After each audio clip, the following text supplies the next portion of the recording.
circle all of that with trust. Trust that you will be provided that which you desire.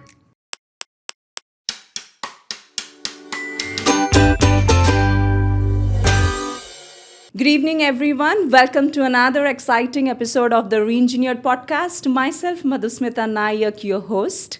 And today, it's a pleasure to celebrate one of the incredible individuals whom I met on her birthday. She's none other than Dr. Rubina Malik. Rubina, she is a strategic advisor and a thought leader in the field of ESG, sustainability, and leadership coaching. Dr. Rubina, welcome to my podcast. Thank you so much. Thank you so much for having me. I'm so excited to spend my birthday with you. And it's a pleasure having you, and on your birthday that too, and you are turning? 29.5.2. Amazing. We'll get into that. 29.5. What does that mean? 29.5.2. Well, basically, so I would say, well, I don't want to lie because I may look 25, but 29.5.2 is there. It's like when you talk about re-engineering, right? Like, so let's just say I've re-engineered my age. Okay. So I picked 29.5.2 because 29 and a half, you're not 30, but you're not 20, right? And I feel like those are pivotal points in all of our lives, like when we are re-engineering, when we are pivoting, right? Our new version. A new version. And then point two is, last year was point one, this year is point two, so it's a version point two. So eventually we might get to 330, but for now it's 29.5.2. My best wishes for you, and welcome to your point two version. Thank you so much. I'm so excited to be here, and I know it's my birthday, and you might think, oh, you could be anywhere, and I could be, right? So this morning I went and saw the sunrise, so my birthday sunrise. So I did that, and then I'm here with you, and then later on, I'll celebrate with friends. We'll have high tea, and then I have some plans for the evening. Good luck and enjoy your day. And before I start asking you and delving into the questions, I would like to know about the beautiful tiara that you are wearing. Oh, yes. I forgot I had it on. It looks beautiful. Thank you. Yeah, well, so actually on my birthday, a tradition was formed. I can't even remember how many years ago. I was with friends, and one of my friends had a tiara, and I just wore it. And on your birthday? On my birthday, and I just had it on all day. And then that evening we went out, and I was like, I don't understand why everybody is staring at me. And they're like, well, it could be because you have your tiara on. Like, they're trying to figure out why you have your tiara on. Okay. And I said, you know what? I have my tiara on because I am a queen. I honor myself on my birthday. I love birthdays. Birthdays are special. Yes. It's my day. It's my time. And so I actually took that on from that day on my birthday, I wear a tiara, and I wear it all day.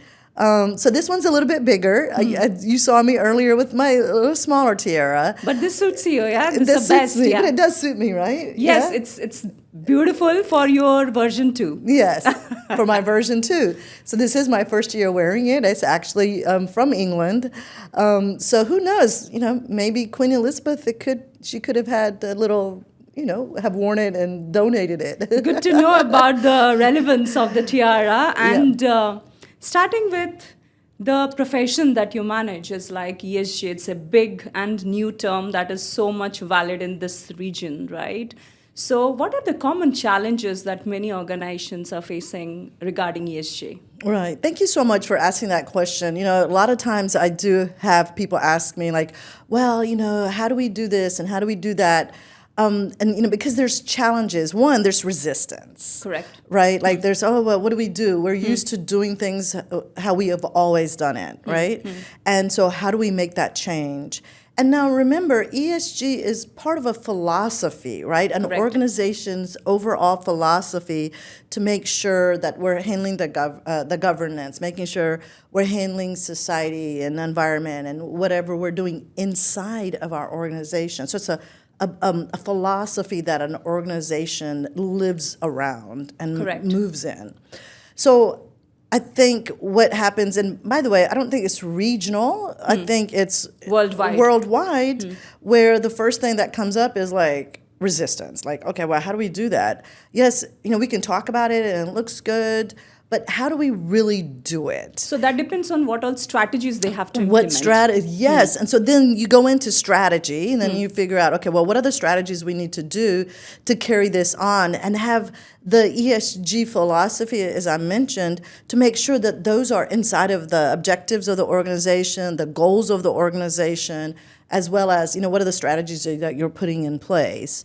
So I help bring in strategies around, how do we get women in particular involved in the organization, the SDGs from the UN as well, right? So how do we bring in the pay gap smaller? How do we promote diverse candidates? How do we support them? Yes. And not just women, but, it could be any other minority individual. Correct. It doesn't have to be and women. And it has to be holistic, right? Because companies usually choose two different things. One for their organization growth strategy and another for USG. Right. So I think the ESG and their company growth strategy should be integrated. Totally. Yeah. I totally agree with you. So integrating those things will actually allow you to be more profitable. Correct. As well as, sometimes people are like, well, yeah, but it takes more money and I have to put more effort in.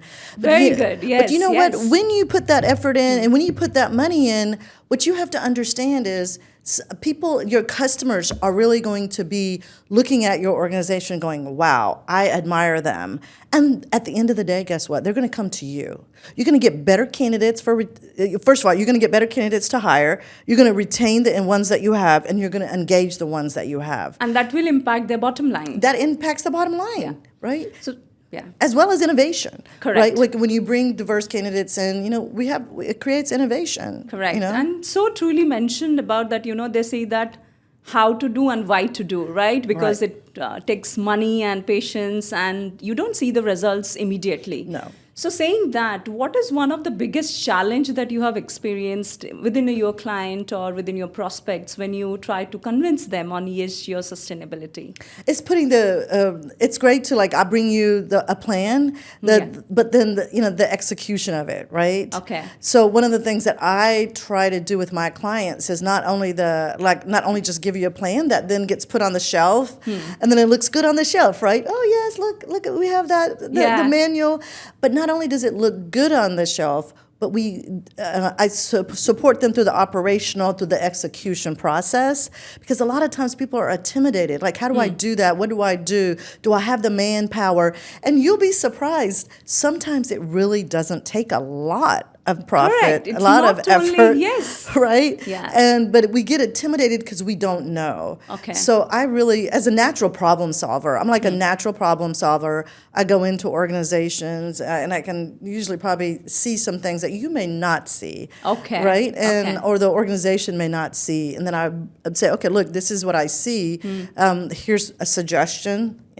For execution and operations, then allow me to help you to execute it. That's a very beautiful trait that you have as a problem solver.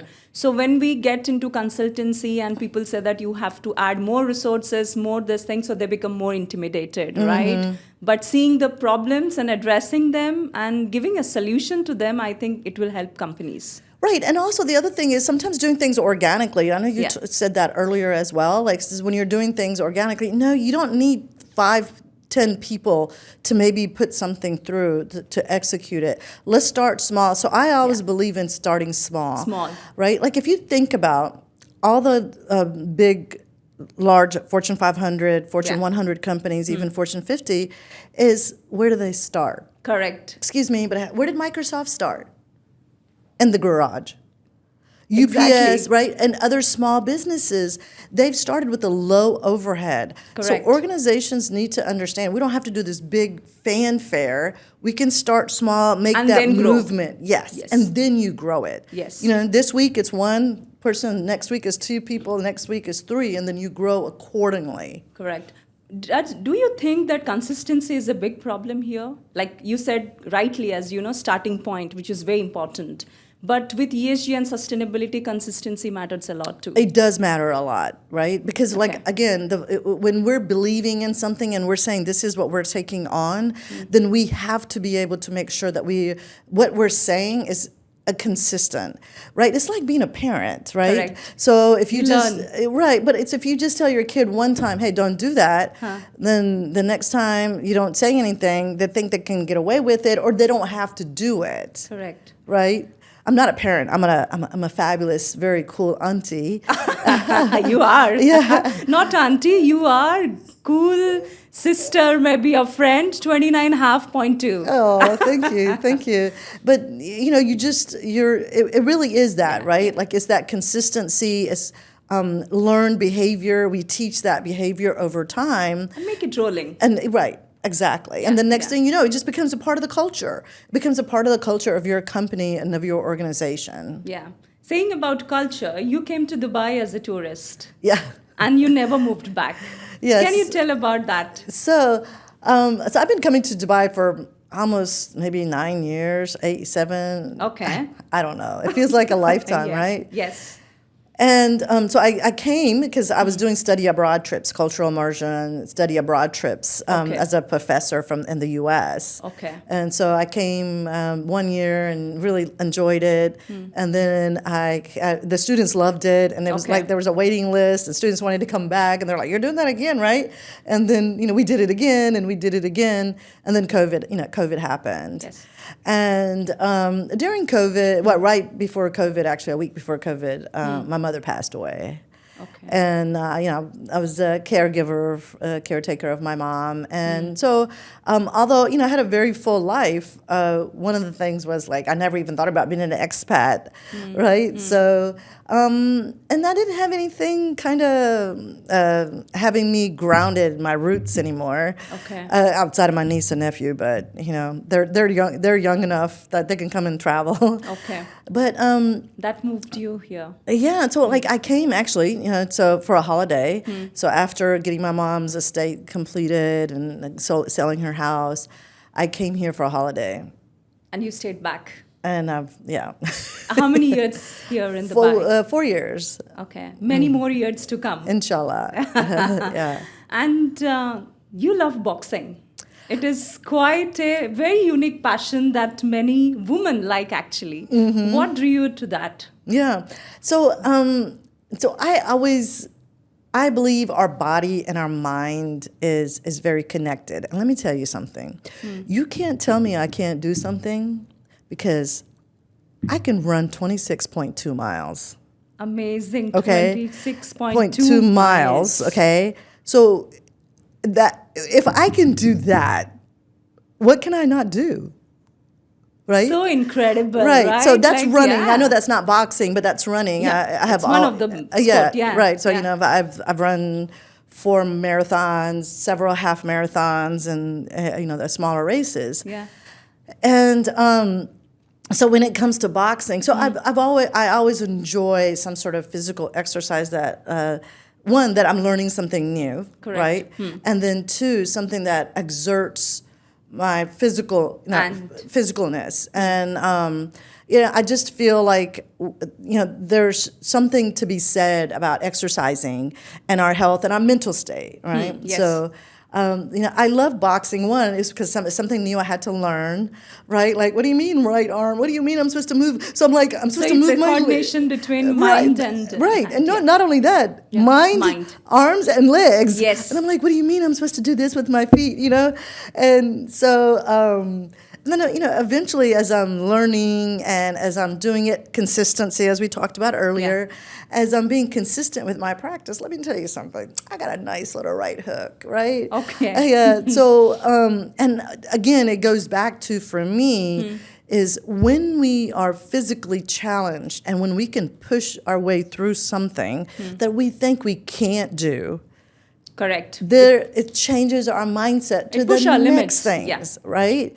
So just to be able to pack up and move somewhere, or to be able to no, I can do that. I just need X, Y, and Z. I need some sort of support or direction, right? Yeah.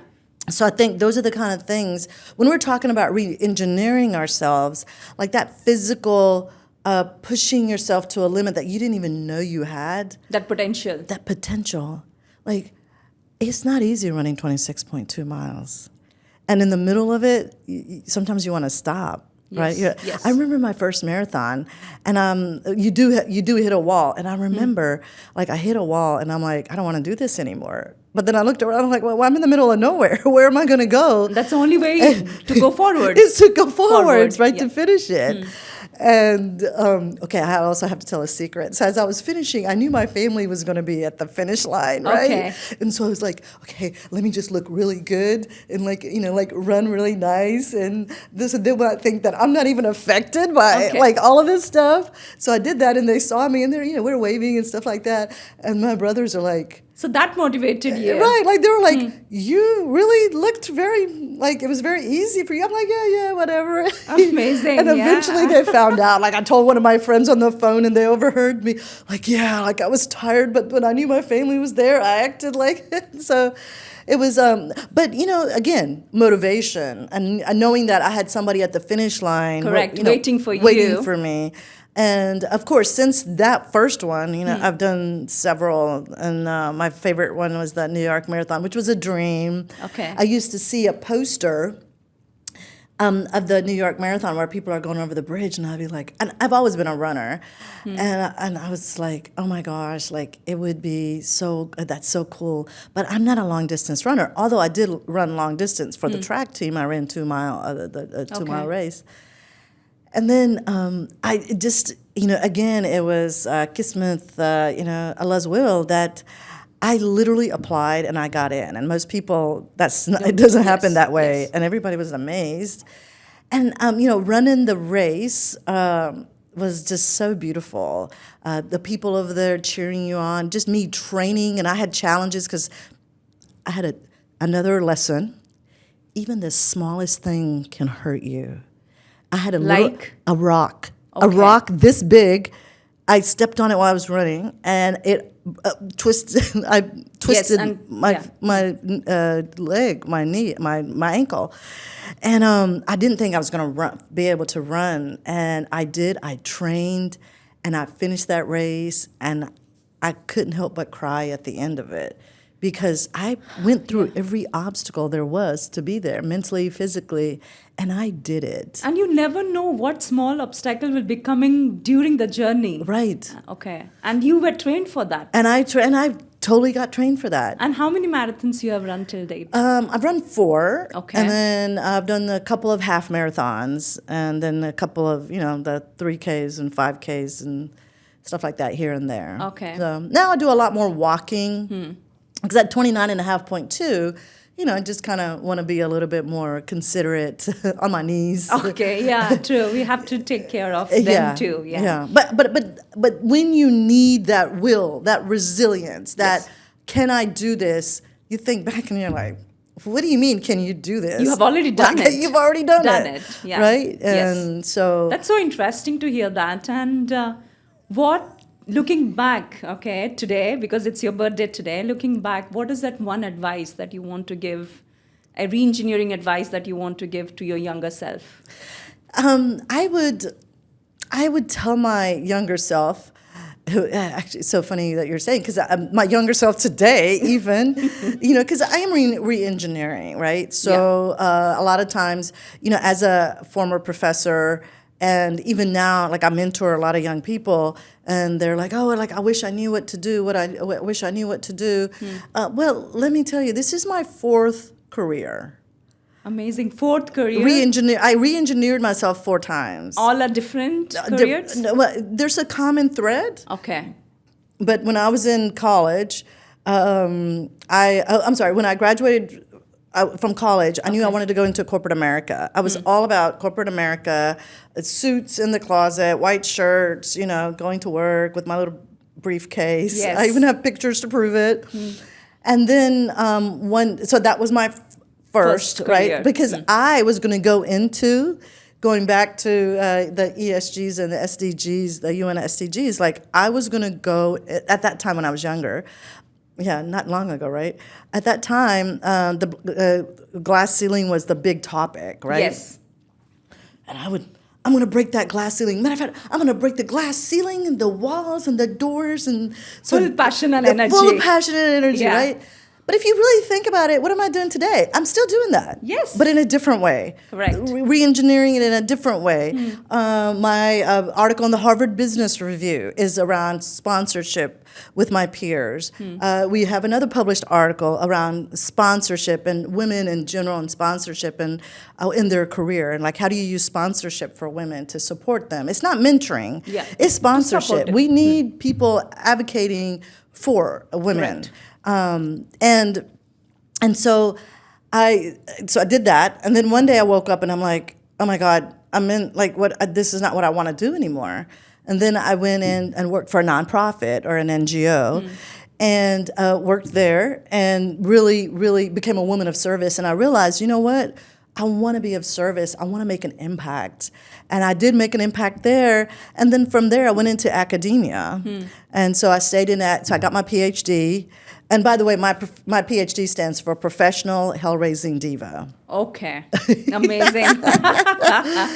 And so I got my PhD. It was and still taught, and so I taught. I'm a former business professor, retired business scholar. I'm not really retired. You never really retire as a You scholar. are not. You cannot be retired. Right. Like but I'm still working on doing some articles and writing and stuff like that. And so, so then now, as moving So you're a into constant believer of continuous learning and Right. development and finding your purpose. and finding your purpose, and like I still do the same work as a consultant, as an entrepreneur, supporting organizations around their strategy, around their whether it's ESG, as well as working with cybersecurity professionals around risk management and risk. Well, okay, as a leader, you need to understand how do I support when there's something going on with risk? How do I support my team? How do I support myself? How do I support the organization? Yeah. So helping develop leaders in any industry, and especially as we go into the field of cybersecurity, I'm really honored to be able to contribute to that. Looking at those human factors, not only the leaders, but the people that are impacted by it, and how can we use and support, how can we use my skill set to support the leaders Ecosystem and the end and- product? yeah. Put the systems and But strategy saying that, in place. what is your re-engineered advice? Oh, so I never did get to that, right? So I think the biggest advice that I would give to the audience is, be responsible and be intentional, right? And what do I mean by that? It's like, have a plan. And that plan and I just shared about my career, that plan may not go systematically as you have it in your head. Allow it to, in an organic, wholesome way, to come forward. So that's one. And being responsible is like understanding that you may not, if you're not doing the work, you're not going to get the results. It's not going to just come to you. So as you're taking action and as you're being intentional, I truly believe that the next step will come to you. So for me, it's being responsible, being intentional, and I'm going to put it all, as you can tell, I'm a professor, and a researcher. I'm going to put it all in a Venn diagram and then circle all of that with trust. Trust that you will be provided that which you desire.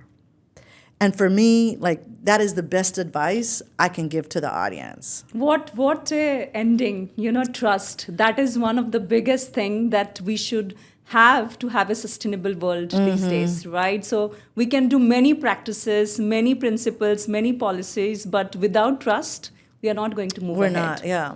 Thank you, Rubina, for joining us No, thank today. you. It was pleasure having you here. The pleasure was mine. I thank you for allowing me to be able to share my wisdom, at 29.5.2 wisdom. Yes. Yeah, no, it was my pleasure. And thank you for what you're doing as well with re-engineering. And, I hope the audience, as they're listening, that they really take away a lot of these gems. This is wisdom. You can't get AI to tell you that, my friends. That's the best part of this podcast, I think. Wisdom shared by my Yes. re-engineered individuals That's right, yeah. who are coming to my podcast and sharing their experience, which are really authentic. Yes. So thank you so much. And audience listening to us, stay tuned. And if you like this episode, please like and subscribe. And every Friday evening, 6 p.m. UA time, I come up with re-engineered stories from authentic individuals who are redefining and reinitiating the definition of success. Till then, thank you.